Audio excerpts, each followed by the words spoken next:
ఉగాది పండుగను పురస్కరించుకుని కరీంనగర్ పద్మనాయక ఏసీ కళ్యాణ మండపంలో ఉగాది పండుగ వేడుకలు ఘనంగా కనుల పండుగ నిర్వహించారు.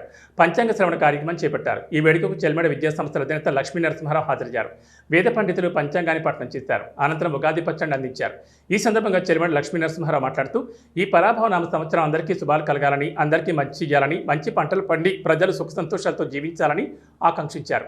ఈ వేడుకలో లక్ష్మీ నరసింహారావుతో పాటు వెల్మ సంఘం అధ్యక్షులు జుబ్బాడి వేణుగోపాలరావు, ఉపాధ్యక్షులు గండ్ర సంపత్రావు, ప్రధాన కార్యదర్శి చీటి ప్రకాశ్రావు, కోశాధికారి భీమిరావు, సంయుక్త కార్యదర్శి భూపతిరావు, కార్యవర్గ సభ్యులు జుబ్బాడి అనిల్ కుమార్, వాలశంకర్రావు, సుంకిశాల సంపత్రావు, చూపేలి మాధవరావు, పల్లెపాటి వేణుగోపాలరావు, ఐల్నేని సుధాకర్రావు, బోయినపల్లి గీత, గండ్ర మంచుల, వెలమ కులస్తులు తదితరులు పాల్గొన్నారు.